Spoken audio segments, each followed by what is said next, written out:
大家好，这集是美债 ETF 实战第18集。影片制作时间是2025年7月24日，上片时间是7月25日。近期股市持续创新高，由于市场的资金是同一套，股市持续创新高，就会挤压到债市避险的资金。离去年9月正式降息，即将在9月满1年，这次降息循环走得非常挣扎。受到对等关税的影响，市场担忧通膨再度升温，持续延后降息的7成。近期对等关税开始陆续开奖。各项指标显示通膨再起的几率并不高，这也意味着正式的降息循环即将到来，算是债市的好消息。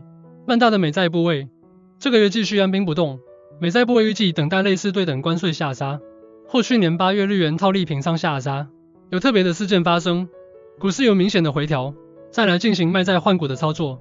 在没有大事发生的时候，耐心等待降息通道真正打开。直接进主题，美债部位的亏损现况。6月12日美债账面上亏损122万，偷的亏损3404元美金，约10万。美债账面亏损记录是负132万，加上换股已实现亏损16.8万。6月初时账面亏损约150万。7月24日美债账面上亏损134万，偷的亏损3432元美金。曼大在31.45元时，小幅获利减码8张720币，收回部分资金，不再扩大美债部位。尽量维持现状，储备多一点现金，使用上会更加的灵活。美债原型部位，保持耐心，继续稳稳领息部分。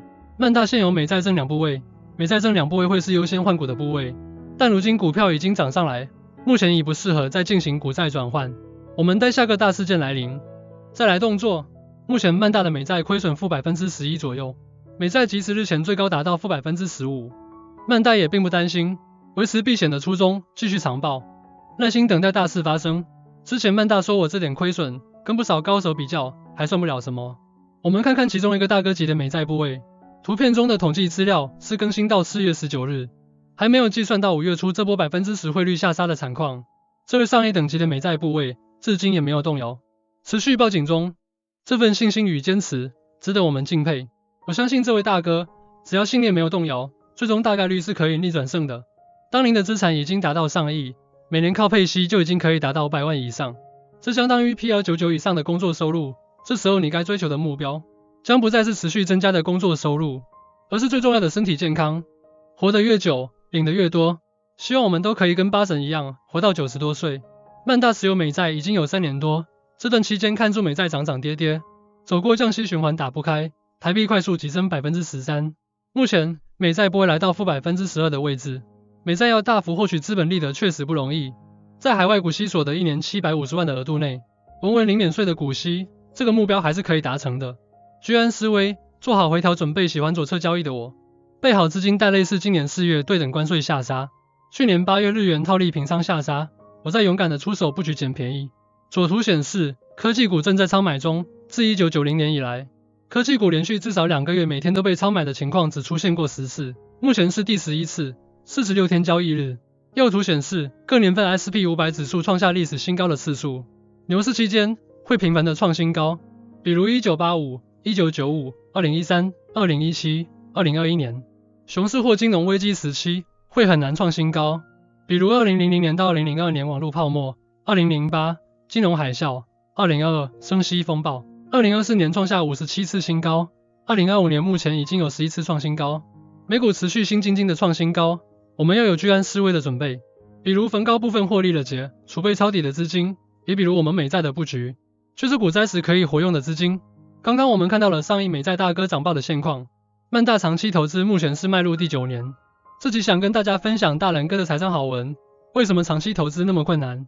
因为短视经历者看不到长远的未来，是因为相信才看见，而不是看见才相信。这句话值得我们深深体悟。为什么长期投资那么困难？有在接触投资的人肯定听过，投资就是要长期投资才会赚钱。但就像减肥很困难那样，长期投资也很困难。许多人不敢投资，是因为害怕亏损到本金。不少人的投资是短视的，他们只看到眼前1年的报酬分布，只看到短期的波动，以为自己的投资期间只有1年，甚至是3个月、1个月。真正的事实是，大多数人的投资期间是超过30年以上。假设你现在30岁，预计60岁退休，最终活到80岁。你的工作时间是30年，退休时间是20年。你的投资总期间，工作加退休至少还有50年。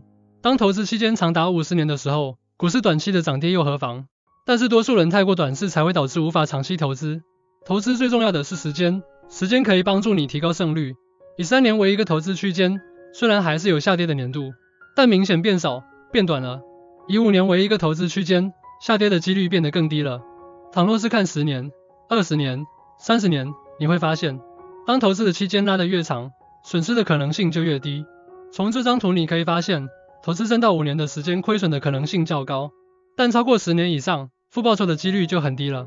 从3年到30年的投资期间，我们可以得到一个结论：投资越久，胜率越高。大人哥将台股的历史报酬整理成表格，投资1年，正报酬的几率是 78.2%， 80%的胜率已经很不错了。但如果拉到10年，正报酬几率就来到 97.8%。许多人无法坚持长期投资，通常是受到短期的杂讯影响。比如说，你的投资期间只看1年，那么2022年遇到跌的那 21.8%， 你可能觉得很害怕，下跌了不知道怎么办。但对于投资台股超过3年以上的人来说，就算2022年大跌，他依然是获利的。对有能力长期投资的人来说，下跌并不可怕，他们不理会短期的杂讯，而是用长期思维盖过那些杂音。他们只是用时间打败下跌。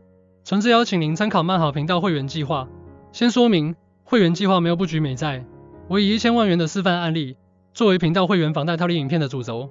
目前刚开始进行布局，规划用3年时间，手把手示范如何一步一脚印往前推进，完整记录整体布局方式与对账单。